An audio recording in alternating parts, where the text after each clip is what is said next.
रमजान का महीना भी आ रहा है, आएगा और चला जाएगा। और मुझे मालूम है समाज में एक बड़ा तबका ऐसा है, रमजान के आने से उसे कोई फर्क नहीं पड़ता। उसे तो ये फिक्र सताने लगती है कि अरे यार अब रमजान आ गया, अब 15 घंटे 14 घंटे भूखे रहना पड़ेगा, अब सुबह सहरी करेंगे, शाम को इफ्तार करेंगे, दोपहर का खाना नहीं मिलेगा। उसे चिंता इस बात की हो रही है। जबकि रमजान का महीना आता था, अल्लाह के प्यारे नबी खुश हो जाते थे, सहाबा खुश हो जाते थे। आप अल्लाह के नबी सल्लल्लाहु अलैहि वसल्लम सहाबे किराम को खुशखबरी दिया करते थे, अताकुम रमजान शाहरुन मुबारकुन शाहरुन युफ्तहु फी अबवाबुल जन्ना। आप सहाबा से कहते थे मेरे सहाबा देखो बरकत वाला महीना आ चुका है, रमजान का महीना आ चुका है जिसमें जन्नत के दरवाजे खोल दिए जाते हैं, व तुगलक़ु फी अबवाबुज जहन्नम और जहन्नम के दरवाजे बंद कर दिए जाते हैं, व तुगल्लु फीहि मरदतुश शयातीन और शैतानों को कैद कर दिया जाता है, फीहि लैलतुन खैर मिन अल्फि शहर और इस महीने में एक रात ऐसी है जो 1000 महीने से बेहतर है। नबी तो खुश होते थे, सहाबा तो खुश होते थे। इस उम्मत के बेहतरीन लोग दुआएं करते थे, रमजान के आने के 6 महीना पहले से दुआ करते थे, अल्लाहुम्मा बल्लिगना रमजान, अल्लाहुम्मा बल्लिगना रमजान, ऐ अल्लाह हमें रमजान तक पहुंचा दे। और जब रमजान आता था उसमें इबादत करते थे, तरावीह पढ़ते थे, कुरान पढ़ते थे, रोजा रखते थे, इबादतें करते थे। तो रमजान के बाद 6 महीना वो अल्लाह से दुआ करते थे, अल्लाहुम्मा तक़ब्बल मिन्ना रमजान, ऐ अल्लाह हमने जो रमजान में इबादत की है तो उसको कबूल कर। उनकी नजर में ये वैल्यू थी। मगर हमारे समाज में एक बड़ा तबका ऐसा है, रमजान आएगा चला जाएगा, उसको कोई फर्क नहीं। माफ करना मेरे भाइयों, अगर अल्लाह तबारक व तआला ने सन 1445 हिजरी का रमजान का महीना हमें और आपको दिया है या देने वाला है, ये हमारी बहुत बड़ी खुशनसीबी है। हमें से बहुत सारे लोग ऐसे हैं पिछले रमजान को हमारे बीच में थे, इस साल नहीं है। अल्लाह को प्यारे, अल्लाह ने हमें एक और रमजान दिया है। और यहां पर आप वो हदीस अपने सामने रखिए, इब्न माजा की सही रिवायत, हजरत तलहा रजी अल्लाह ताला अन्हु कहते हैं कि नबी के दौर में 2 लोग इस्लाम लाए, एक साथ इस्लाम लाए।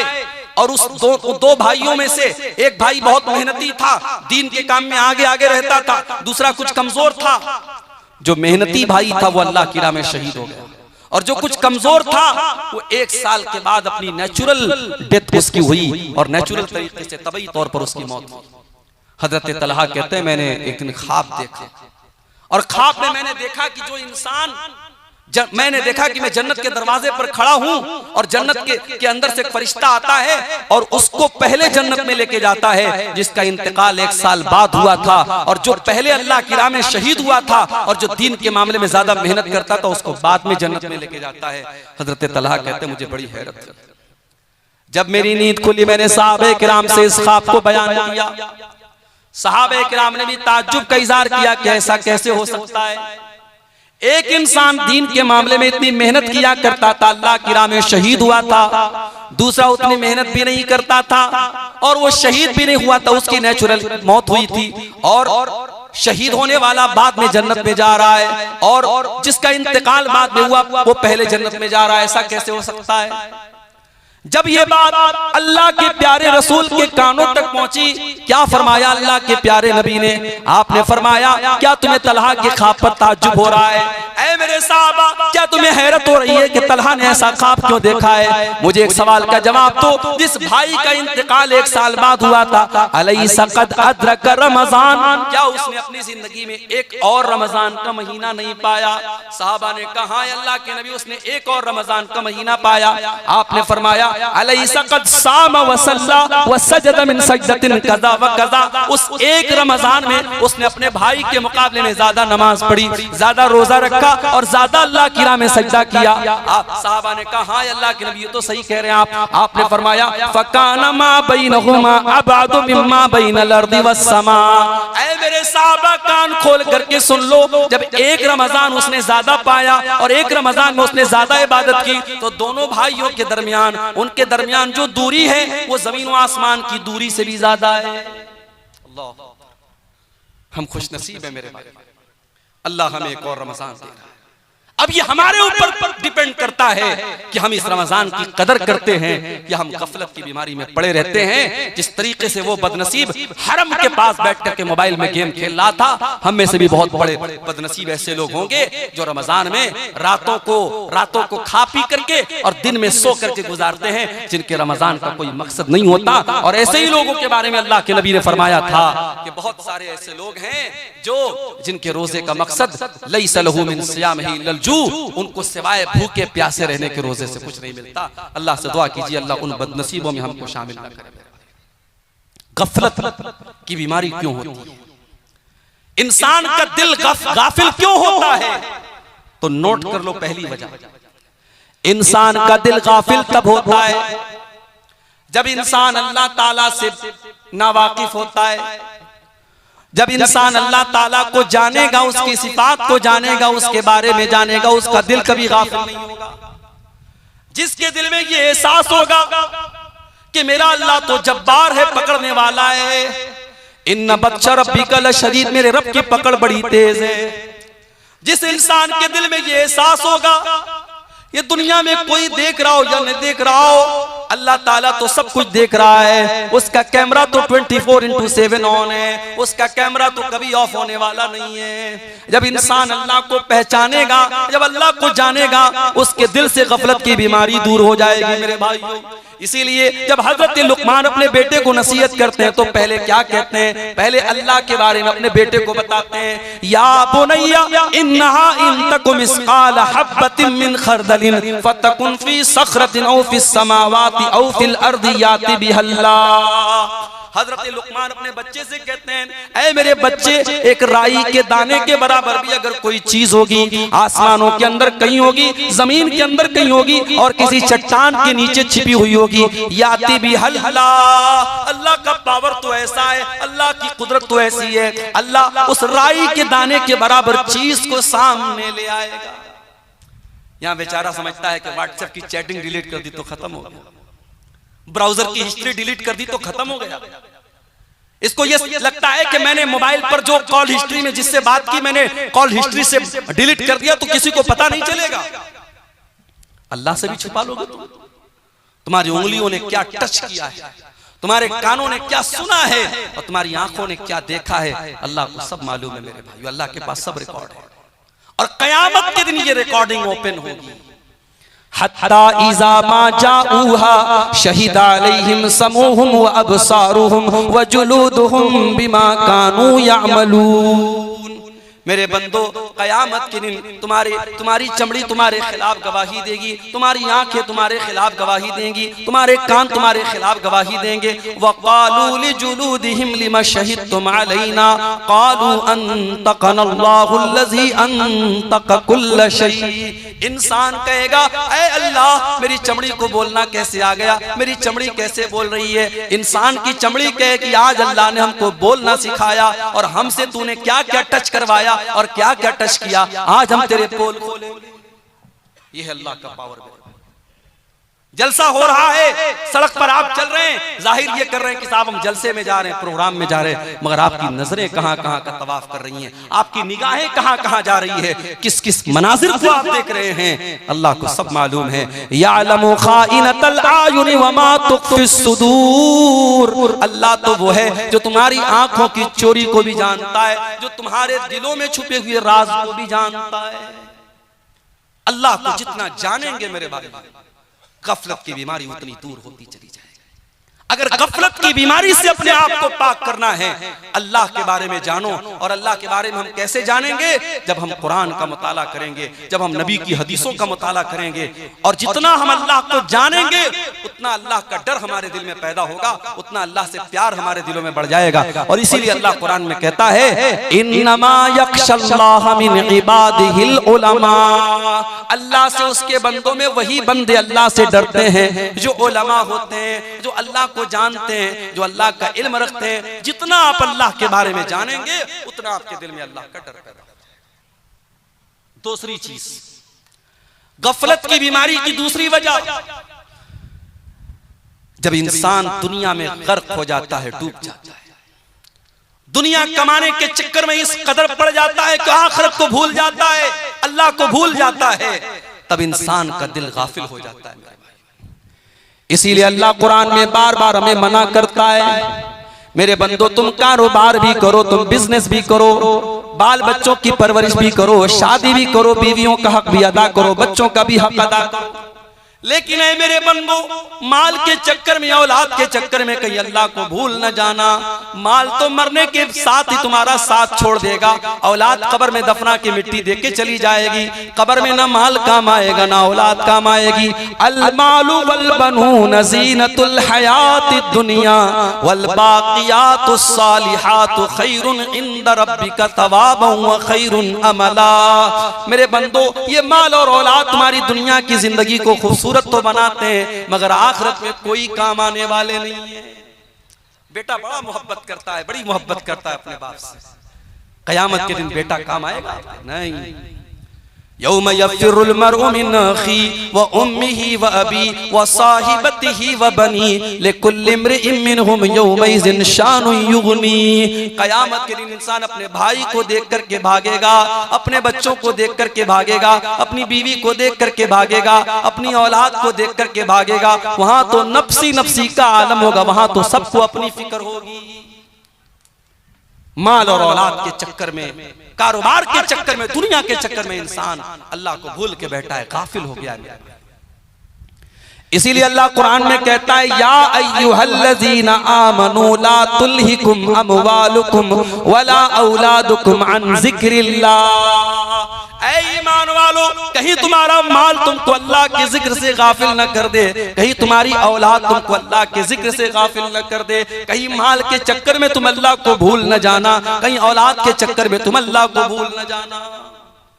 कारोबार करते हैं आप, बिजनेस करते हैं, दुकान पर बैठे हुए हैं, अजान की आवाज आती है, हय्या अलस सलाह की आवाज, मुअज्जिन दे रहा है, बुला रहा है नमाज की तरफ, बुला रहा है कामयाबी की तरफ, मगर आपके लिए कस्टमर ज्यादा इंपॉर्टेंट है, दुकान ज्यादा अहम है। आप दुकान बंद करके नमाज पढ़ने के लिए तैयार नहीं।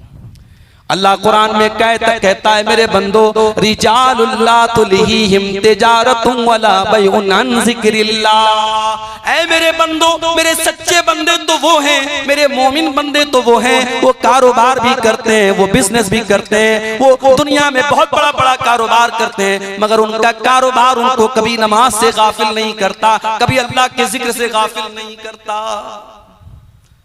याद रखो मेरे भाइयों, आप अपनी नमाज से ये मत कहिए कि कारोबार ज्यादा इंपॉर्टेंट है, आप अपने कारोबार से कह दीजिए नमाज ज्यादा अहम है, अल्लाह का जिक्र ज्यादा अहम है। अपने कारोबार को बंद करके आप नमाज पढ़ने आइए। और अगर आपको ऐसा लगता है, अगर आपने 10 मिनट 15 मिनट नमाज के लिए टाइम निकाला, आधा घंटा आपने नमाज के लिए टाइम निकाला, आपका कस्टमर आना बंद हो जाएगा, आपकी दुकान पे ताला लग जाएगा, आपका कारोबार में घाटा हो जाएगा। अल्लाह कुरान में फरमाता है, इन्नल्लज़ीना यतलूना किताबल्लाह व अक़ामुस्सलाता व आतवुज़ ज़काता व अनफ़क़ू मिम्मा रज़क़नाहुम सिर्रन व अलानियतन यरजूना तिजारतन लन तबूर। मेरे जो बंदे कुरान पढ़ते हैं, मेरे जो बंदे नमाज कायम करते हैं, मेरे जो बंदे ज़कात देते हैं, उनके कारोबार में कभी घाटा होने वाला नहीं है। वो ऐसा कारोबार कर रहे हैं जिस कारोबार में कभी नुकसान होने वाला नहीं है।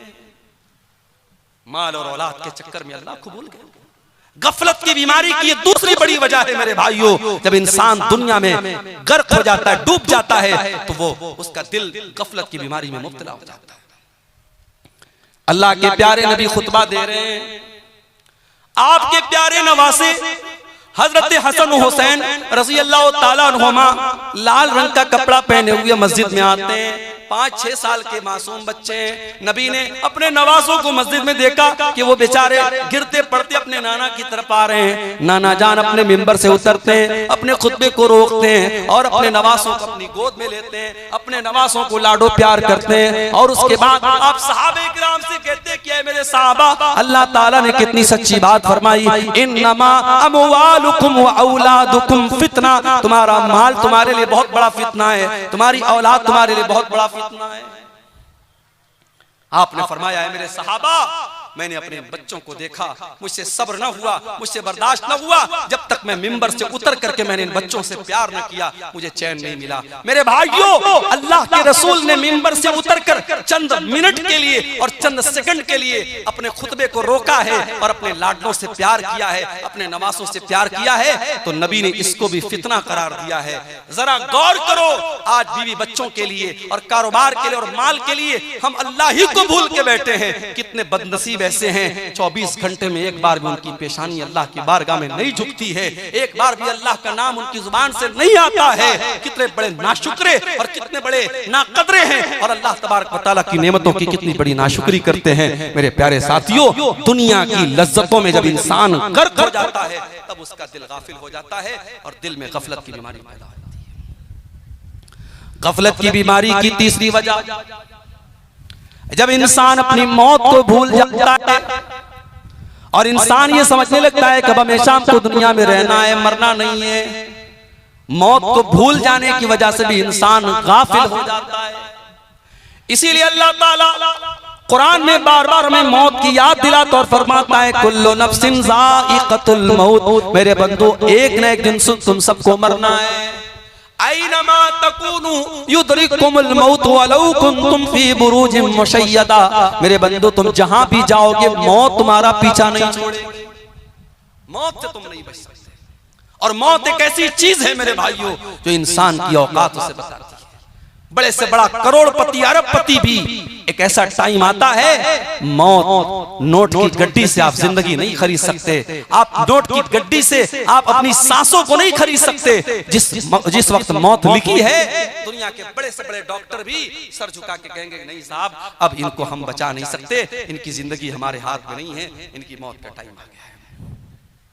मौत इंसान को उसकी औकात देती है।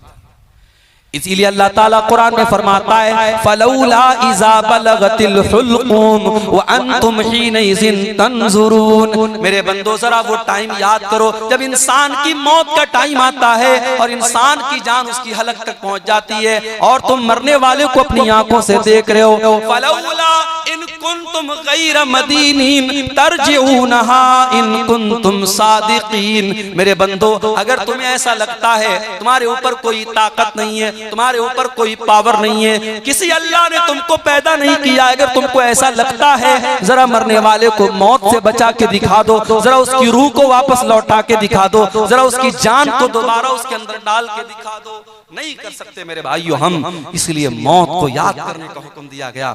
अल्लाह के नबी फरमाते हैं अक्तिरू ज़िक्र हादिनिल लज़्ज़ात, लज्जतों को तोड़ देने वाली चीज मौत को याद किया करो। उस्मान गनी को देखो मेरे भाइयों, उस्मान गनी जब किसी कब्रिस्तान के पास से गुजरा करते थे, किसी कब्र को देखा करते थे, ज़ारो कतार रोने लगते थे। पूछने वालों ने पूछा क्या है उस्मान गनी, जन्नत की बात आती है आप रोते नहीं है, जहन्नम की बात आती है आप रोते नहीं है, लेकिन कब्र को देख करके आप रोने लगते हैं। उस्मान गनी कहते हैं ओ लोगों, मैंने अपने प्यारे नबी को यह फरमाते हुए सुना है इन्नल क़ब्र अव्वलु मंज़िलिन मिन मनाज़िलिल आखिरा, बेशक ये कब्र आखिरत की पहली मंजिल है, जिसने इस मंजिल को पार कर लिया उसके लिए आगे की मंजिलें आसान है। मौत को याद किया करो।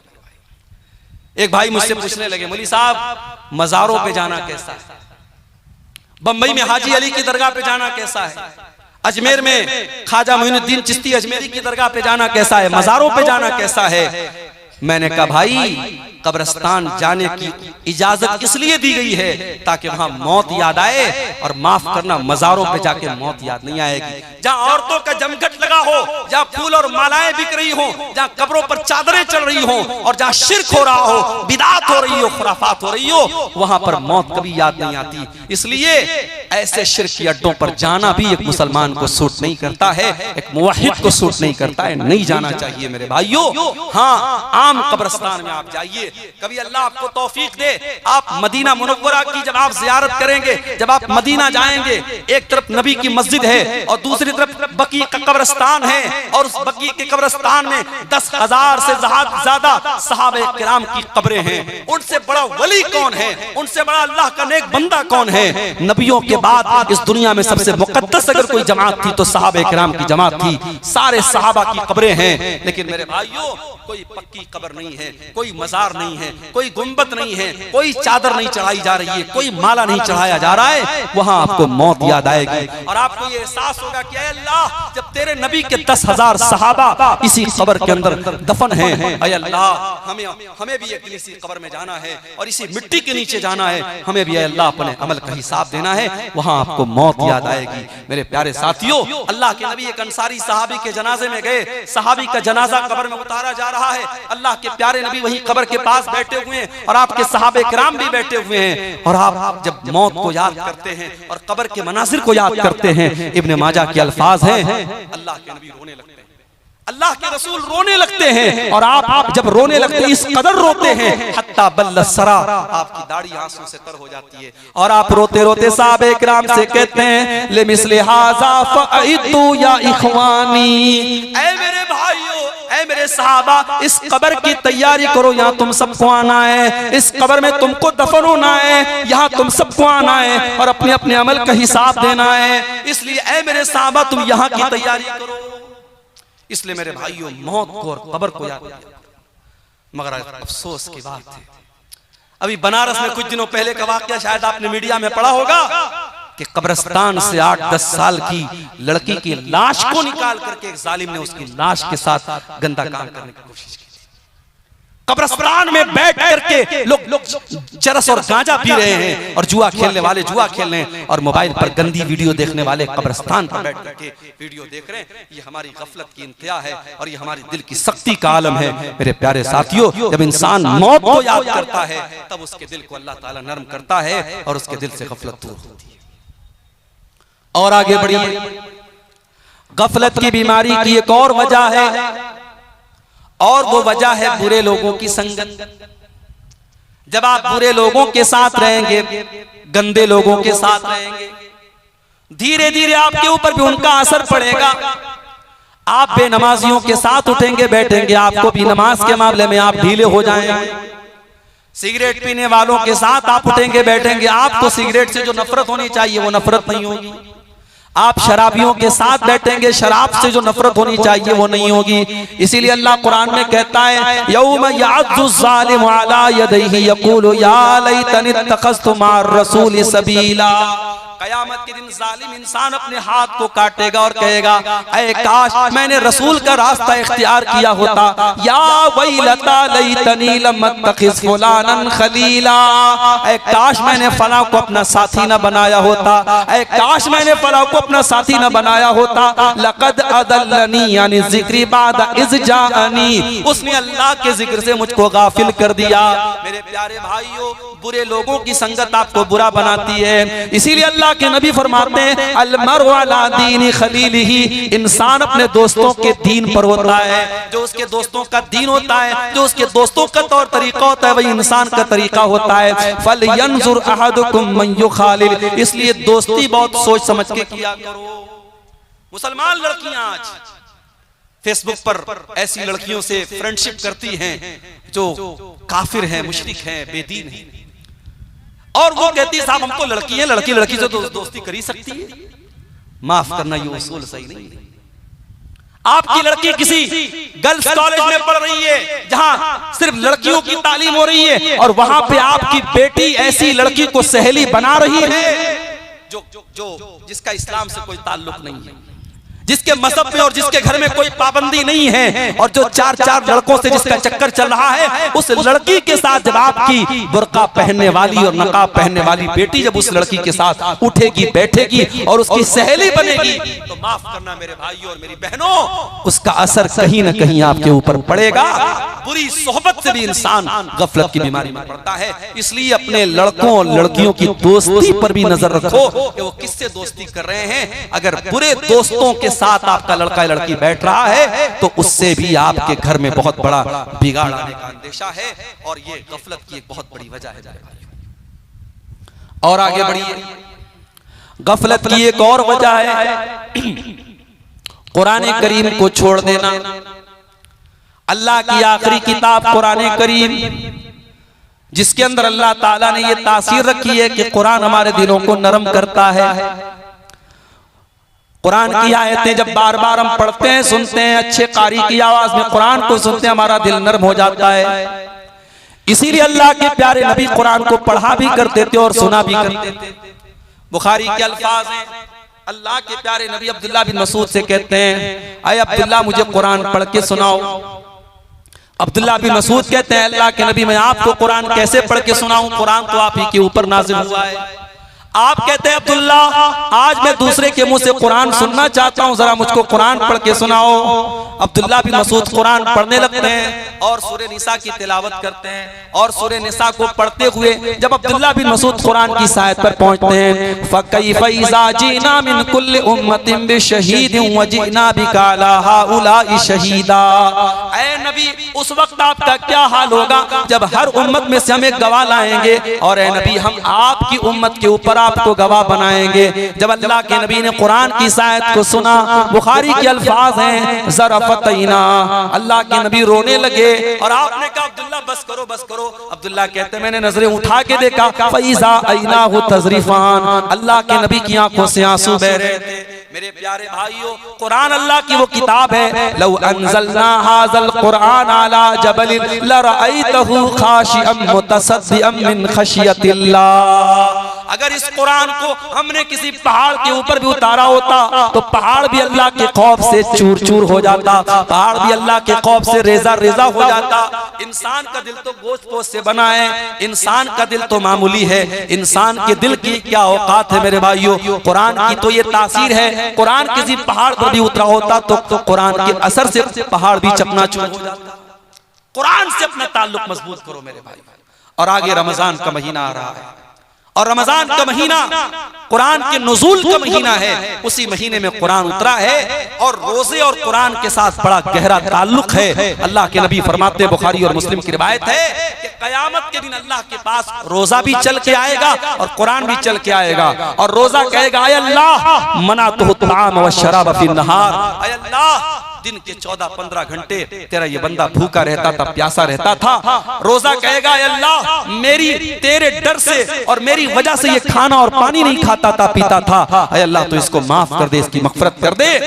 और कुरान कहेगा, मनातुहु नौम बिल्लैल, अल्लाह दुनिया रात में सोई रहती थी, दुनिया रात में ऐश करती थी, अय अल्लाह तेरा ये बंदा रातों को उठ करके कुरान पढ़ा करता था, तहज्जुद में कुरान पढ़ता था, तिलावत करता था कुरान की। कुरान हमारे लिए सिफारिश करेगा। मेरे भाइयों, इस कुरान से अपना ताल्लुक मजबूत कर लो। अगर चाहते हो कि दिल से गफलत की चादर खत्म हो जाए, दिल से गफलत की लेयर हट जाए और दिल पे गुनाहों के जो धब्बे हैं वो मिट जाएं, तो कुरान से अपना ताल्लुक मजबूत कर लो। इसीलिए आप देखिए कि कुरान में अल्लाह कहता है, फला यतदब्बरूनल कुरआन माला कुलूबिन अक़फ़ालुहा, जो लोग कुरान के ऊपर गौर नहीं करते उनके दिलों के ऊपर ताले लग जाते हैं। मोबाइल में आप देखिए, जब मोबाइल में लॉक लग जाता है तो जब तक आप पासवर्ड नहीं डालेंगे लॉक नहीं खुलेगा, पैटर्न लॉक नहीं डालेंगे मोबाइल का लॉक नहीं खुलेगा। दिल भी लॉक हो चुका है हमारा, और दिल के लॉक को खोलने का अगर कोई तरीका है तो कुरान करीम है मेरे प्यारे साथियों।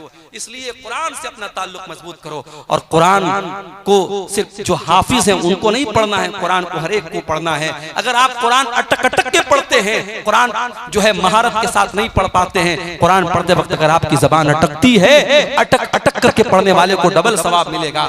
कुरान आप समझ करके नहीं पढ़ पा रहे हैं, सिर्फ कुरान का अरबी मैटर पढ़ रहे हैं, कुरान का अरबी टेक्स्ट पढ़ रहे हैं, उस पर भी आपको सवाब मिलेगा। समझ के पढ़े बहुत अच्छी बात है, बगैर समझे भी अगर आप कुरान को पढ़ रहे हैं तो अल्लाह के नबी फरमाते हैं कि हर पर 10 नेकी मिलेगी। मेरे भाइयों, आज कुरान से हम दूर हैं और हालात ये हैं कि हमारा नौजवान 1 घंटे के लिए मोबाइल के बगैर नहीं रह सकता है। 1 घंटा अगर मोबाइल की बैटरी खत्म हो जाए बेचैन हो जाता है, न जाने किसकी कॉल आई होगी, न जाने किसका मैसेज आया होगा, न जाने कौन कौन मुझको याद कर रहा होगा। जरा सोचो मेरे भाइयों, अगर आपका कोई दोस्त, बड़ा खास दोस्त आपको मैसेज करता है और आप व्हाट्सएप खोल रहे हैं, सारे लोगों के मैसेज देख रहे हैं और उस दोस्त का मैसेज आप ओपन नहीं कर रहे हैं, खोल नहीं रहे हैं, आपका दोस्त आपसे मिलेगा, कहेगा यार तू दोस्त है कि दुश्मन है, जब तू मेरा मैसेज नहीं देख रहा है, तुझे मेरी कोई फिक्र नहीं है, वो दोस्त आपसे दोस्ती खत्म कर देगा, ताल्लुक खत्म कर देगा।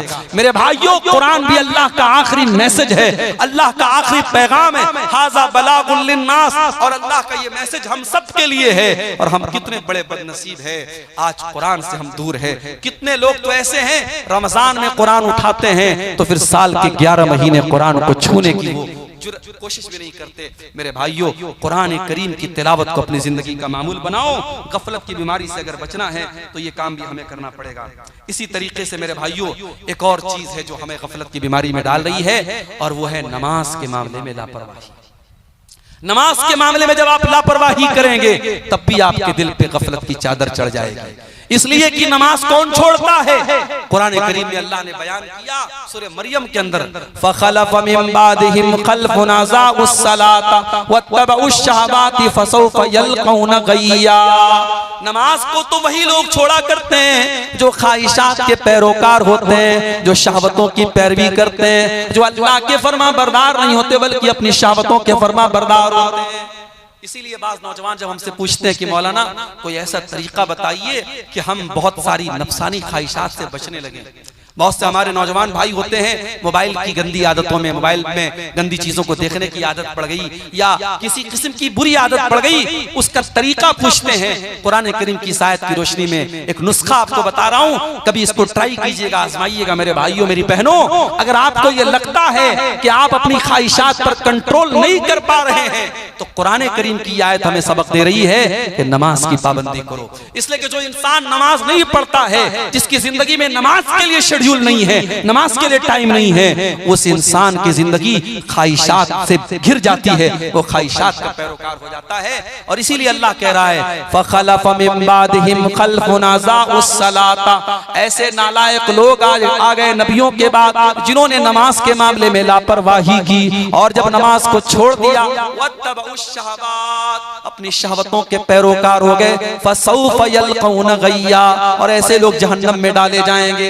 इसीलिए अल्लाह कुरान के 21वें पारे के शुरू में कहता है अक़ीमिस सला, नमाज कायम करो, इन्नस सलाता तन्हा अनिल फ़ाहशाइ वल मुनकर, बेशक नमाज बेहयाई से रोकती है।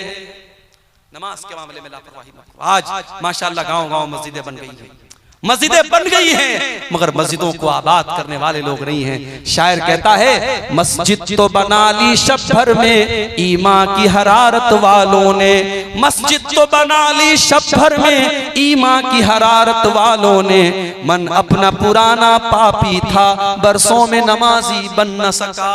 मेरे भाइयों, शानदार मस्जिदें तामीर करने से काम नहीं चलेगा, मस्जिदों को नमाजियों से आबाद किया जाता है। नमाज की जब तक आप पाबंदी नहीं करेंगे, और अपने घर में भी आप नमाज का माहौल पैदा करो, आप अपनी बीवी बच्चों को भी नमाज का पाबंद बनाओ। और कुरान करीम में अल्लाह ताला ने अपने नेक बंदों की एक दुआ बयान की कि अल्लाह के नेक बंदे दुआ करते हैं रब्बना हब लना मिन अज़वाजिना व ज़ुर्रिय्यातिना क़ुर्रता आयुन, ऐ हमारे परवरदिगार हमारे बीवी बच्चों को हमारी आंखों की ठंडक बना दे, वजअलना लिल मुत्तकीन इमामा, और ऐ अल्लाह हमें तो मुत्तकियों का इमाम बना दे। एक बाप के लिए उसके बच्चे कब आंखों की ठंडक बनेंगे, एक शौहर के लिए उसकी बीवी कब आंखों की ठंडक बनेगी, जब शौहर की बीवी नमाजी होगी, जब बाप का के बच्चे नमाजी होंगे। इसीलिए अल्लाह के नबी फरमाते हैं तुम्हारे बच्चे 7 साल के हो जाएं तो नमाज का हुक्म दो, और 10 साल के हो जाएं और नमाज ना पढ़े तो उनकी पिटाई करो। मेरी माँ, जब आप मसल्ले पर खड़ी होकर के नमाज पढ़े तो अपनी 10 साल की बेटी को भी अपने साथ खड़ी करें। और इसीलिए मैं गांव-गांव एक बात की तबलीग करता हूँ। आपके झारखंड के कई इलाकों में मैं गया, देखा शानदार मस्जिद कायम है, अहले हदीसों की बस्ती है, लेकिन मस्जिद में जुमा में औरतों का इंतजाम नहीं है। मैं बड़ी ताकीद के साथ कहता हूँ हालात बहुत खराब हो चुके हैं मेरे भाइयों, हालात बहुत खराब हो चुके हैं। आप देखें, खबर आपने सुनी होगी, हमारे उत्तर प्रदेश के बरेली शहर में 8 साल तक मदरसे में पढ़ने वाली लड़की फेसबुक पर एक गैर मुस्लिम लड़के से दोस्ती करती है और उसके बाद उसके जाल में फंसती है, उससे शादी करती है और हिंदू मजहब में दाखिल हो जाती है, इस्लाम को छोड़ देती है। 8 साल तक मदरसे में पढ़ने वाली लड़की का यह हाल है। हमारी कौम आज कहां जा रही है मेरे भाई? हमारी और आपकी बच्चियां आज इस्लाम को छोड़ करके मुर्तद हो रही हैं। शायद पूरी इस्लामी तारीख में ऐसा बदतरीन दौर नहीं देखा गया था मेरे भाइयों। हमें मारा तो गया, हमें काटा तो गया, हम पर जुल्म तो हुए, मगर हमारा ईमान इस कदर कमजोर हो जाए कि हमारी बच्चियां, हमारी कौम की बहनें, हमारी कौम की बेटियां आज फेसबुक और इंस्टाग्राम पर किसी के आई लव यू पर और किसी की मोहब्बत भरे जोड़ों पर फिदा होकर के अपने दीन को खैर बात कह दे, अपने मजहब को छोड़ दे, अपनी तौहीद को छोड़ दें। इतना बदतरीन दौर हमने कभी नहीं देखा था मेरे भाइयों। इसका मतलब ये हुआ कि कहीं ना कहीं पानी मर रहा है, कहीं ना कहीं हमसे कोताही हो रही है और कहीं ना कहीं हमने अपनी बच्चियों और अपनी बेटियों की तरबियत जैसी करनी चाहिए थी वैसी नहीं की है। माफ करना मेरे भाइयों, साल में एक जलसा हो गया, घर की औरतों को, लड़कियों को आप लेके चले आए, इससे काम नहीं चलेगा, इससे काम नहीं चलेगा। ये तरबियत के लिए काफी नहीं है। आपके गांव में अगर जामा मस्जिद है जहां जुमा का खुतबा हो रहा है, मैं बड़ी ताकीद के साथ कहता हूं, हर वो मस्जिद जहां जुमा का खुतबा हो रहा हो, आप औरतों के लिए सेपरेट इंतजाम कीजिए। उनकी एंट्री अलग हो, उनका सीना अलग हो, उनका दरवाजा अलग हो, पर्दे का माकूल इंतजाम हो। आपके घर की औरतें जब जुमा के खुतबे में जाएंगी, एक साल में 50-52 जुमा का खुतबा सुनेंगी, आधा घंटे की ये जुमा के खुतबे जब वो 50 बार सुनेंगी, उनकी दीन की बहुत सारी मालूमात उनको मिलेगी। आज कितनी औरतें हैं, उनसे आप दीन की मोटी मोटी बातें पूछ ले, नहीं बता पाएंगी। हाँ, रस्म और रिवाज की बातें आप पूछ लें, शादी ब्याह में कितने जोड़े कपड़े देना है, फलाने ने अपनी लड़की की शादी में 12 जोड़े दिए तो ये 24 जोड़े देगी, उसने अपनी बेटी को 10 ग्राम का हार दिया तो ये 20 ग्राम का हार देगी। रस्म और रिवाज के मामले में हमारी औरतें माशाअल्लाह किसी से कम नहीं है। हमारे बनारस में एक जगह हमारी रिश्तेदारी में शादी हो रही थी, शादी का सारा सामान आया तो उसमें मैंने देखा कि पुड़िया रखी हुई है। मैंने पूछा भाई इस पुड़िया में क्या है, तो कहने लगे ये सुहाग की पुड़िया है, ये सुहाग की पुड़िया है। और सुहाग की पुड़िया में क्या है, सिंदूर रखा हुआ है, माथे की बिंदी रखी है। मुसलमान औरत के भी आज शादी के मौके पे सिंदूर और बिंदी उनके यहाँ चल रहा है। मैंने फौरन मना किया और समझाया कि ये इस्लाम का इससे कोई ताल्लुक नहीं है। इस्लाम में औरत के सुहाग की कोई जिस्मानी निशानी नहीं है। औरत का के निकाह की एक ही निशानी है, शौहर के दिल में उसकी मोहब्बत, बस। कोई बिंदी, कोई सिंदूर, कोई मंगलसूत्र, ये इस्लाम में कोई सुहाग की निशानी नहीं है। आज ये शिरकिया और जाहिलाना चीजें हमारी माओ बहनों के अंदर आई हैं। मेरे भाइयों, जब तक आप मेहनत नहीं करेंगे उन औरतों की तबलीग पर और काम नहीं करेंगे अपनी लड़कियों की दीनी तालीम पर, आप हालात को सुधार नहीं सकते हैं। पानी बहुत सर से ऊंचा जा रहा है और हमें अल्लाह के नबी की वो हदीस याद आती है, आपने कयामत के पहले बताया था कि ऐसा दौर आएगा, यबीउ दीनहु बिअरज़िम मिन दुनिया, दुनिया के चंद टकों के बदले में इंसान अपने दीन का सौदा कर लेगा। आज वो हालात हम देख रहे हैं कि चंद टकों के बदले में कितने लोग मुशरिक हो रहे हैं, मुनाफिक हो रहे हैं, कितने लोग दाढ़ी रख करके, कुर्ता पहन करके, टोपी लगा करके आज न्यूज चैनल पर आकर के, टीवी चैनल पर आकर के अल्लाह के बारे में अनाप शनाप बक रहे हैं, इस्लाम के बारे में उल्टी सीधी चीजें बक रहे हैं और शिरकिया नारे अपनी जुबान से निकाल रहे हैं। ये ईमान की कमजोरी का दौर है मेरे भाइयों, ये फितनों का दौर है। अपने बच्चों की तरबियत पर तवज्जो दो, खुद भी नमाज की पाबंदी करो और उनको भी नमाज का पाबंद बनाओ। याद करो इब्राहिम खलीलुल्लाह को, जब अपने लख्ते जिगर इस्माइल को और अपनी बीवी हाजरा को जब मक्का में छोड़ के जा रहे थे, और वो मक्का कोई आज का मक्का नहीं था जहाँ इतना बड़ा टावर, क्लॉक टावर मौजूद है और बड़ी बड़ी बिल्डिंगें मौजूद है। वो मक्का ऐसा मक्का था कि बेआब हो गया सरजमीन थी, न पानी का एक कतरा था, न अनाज का एक दाना था। उस मक्का में जब छोड़ के जा रहे थे, इब्राहिम क्या दुआ करते हैं, और रब्बना इन्नी अस्कंतु मिन ज़ुर्रियती बिवादिन गैरि ज़ी ज़रइन इंद बैतिकल मुहर्रम रब्बना लियुकीमुस्सलाह। ऐ परवरदिगार, अपने बीवी बच्चे को इस बेआब हो गया सरजमीन में छोड़ के जा रहा हूँ, रब्बना लियुकीमुस्सलाह, ऐ अल्लाह तू तौफीक दे इनको ये नमाज कायम करें। इब्राहिम को चिंता है अपने बच्चों के नमाज कायम करने की। मेरे प्यारे भाइयों, आपको क्यों चिंता नहीं है, आपको क्यों फिक्र नहीं है? आप घूमने जाते हैं, बच्चों को लेके जाते हैं, होटल में खाना खाते हैं, बच्चों को लेके खाना खाते हैं, बीवी को लेके खाना खाते हैं। क्या आप ये गवारा करेंगे, क्या आप ये पसंद करेंगे कि आप तो जन्नत में चले जाएं और आपकी बीवी जहन्नम में चली जाए, आपके बच्चे जहन्नम की आग में जले? मेरे भाइयों, हम कभी ये पसंद न करेंगे। इसीलिए अल्लाह कुरान में बार बार कहता है, कू अनफुसकुम व अहलीकुम नारा, ऐ ईमान वालों, अपने आप को और अपने घर वालों को जहन्नम की आग से बचाओ, जहन्नम की आग से बचाओ। जिस परिवार से आप मोहब्बत करते हैं उसे जहन्नम की आग में जलता हुआ नहीं देख सकते। इसीलिए जब आप रात में तहज्जुद के लिए उठे तो अपनी मोहतरमा को भी उठाएं कि चलो उठो तुम पढ़ो। और मैं अपनी माओ से कहना चाहता हूँ, बहुत सी औरतें होती हैं रात में तहज्जुद पढ़ती हैं लेकिन शौहर को कभी नहीं उठाती हैं। अल्लाह के नबी फरमाते हैं रहीमल्लाहु रजुलन क़ाम मिनल लैल, अल्लाह ताला की रहमत नाजिल होती है उस इंसान के ऊपर जो रात में उठ करके तहज्जुद पढ़ता है। वो आई क़ज़म रअतहु, और अपनी बीवी को उठाता है। अगर बीवी इनकार कर देती है अपनी बीवी के चेहरे पर पानी छिड़क करके उसको उठाता है। और अल्लाह ताला की रहमत नाजिल होती है उस औरत के ऊपर जो रात में उठ करके तहज्जुद पढ़ती है और अपने शौहर को भी उठाती है।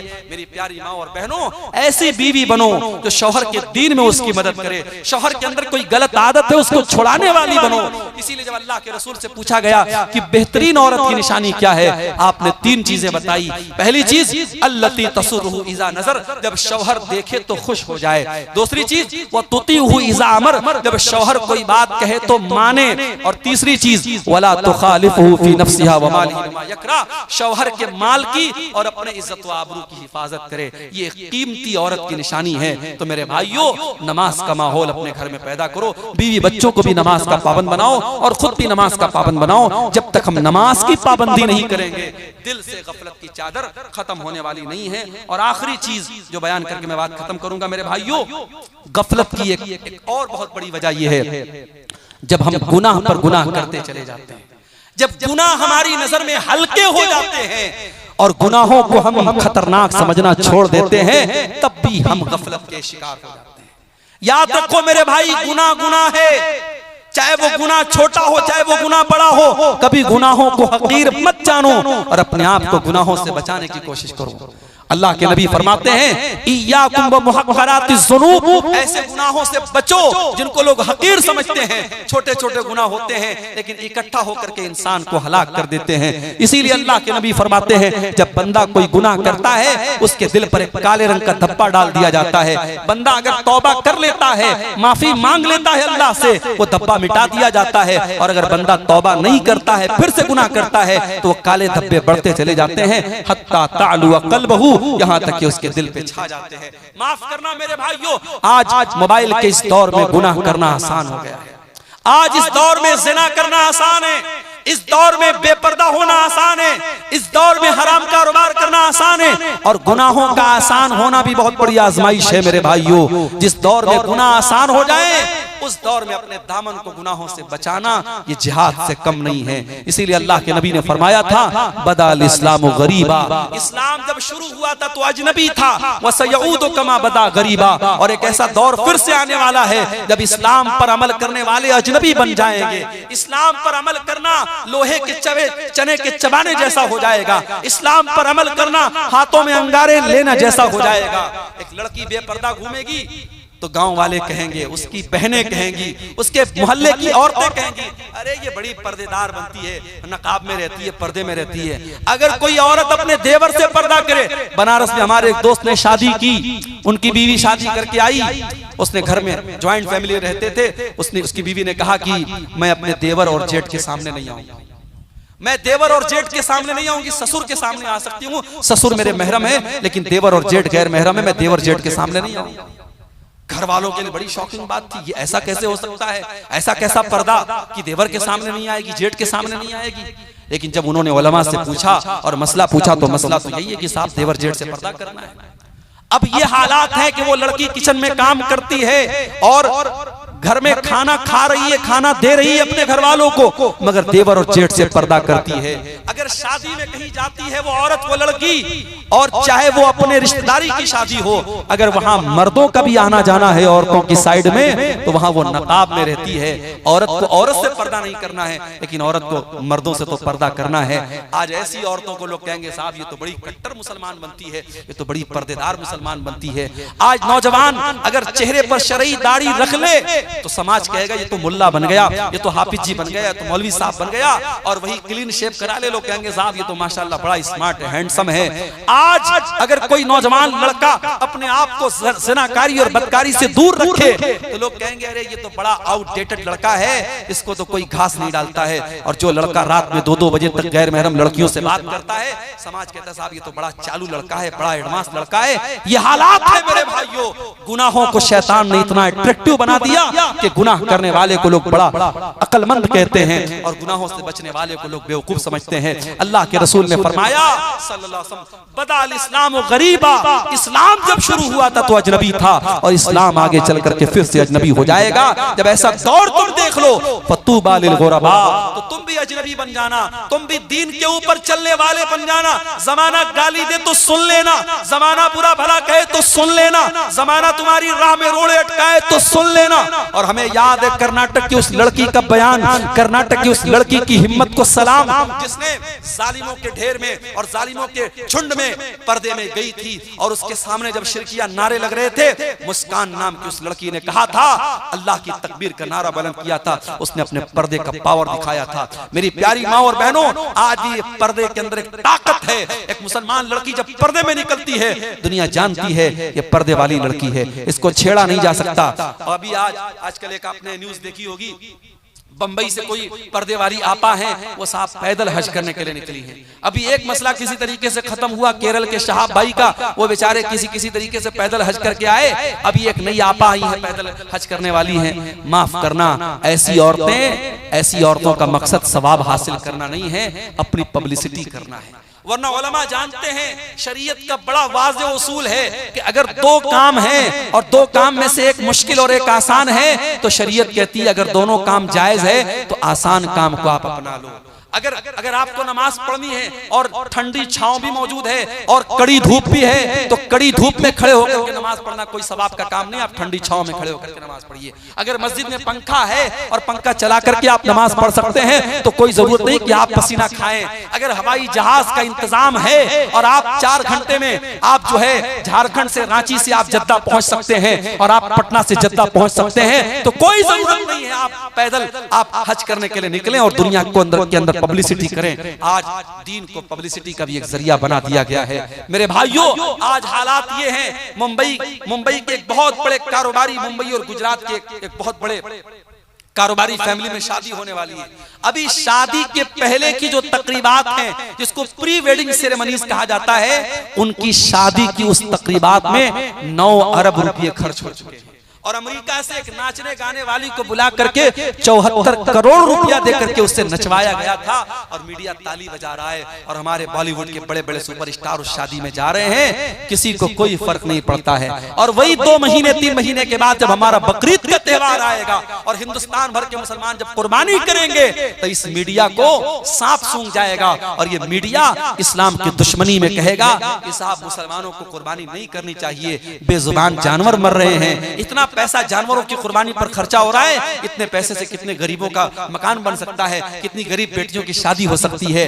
उन धोखेबाज मीडिया वालों से जाकर के कोई क्यों नहीं कहता कि 9 अरब रुपए एक शादी की तकरीबात पर खर्च कर दिए गए। जिस देश में 85 करोड़ लोगों को, गरीब लोगों को फ्री में राशन दिया जा रहा है, उस देश में एक इंसान की शादी पर 9 अरब रुपए खर्च किए जा चुके हैं।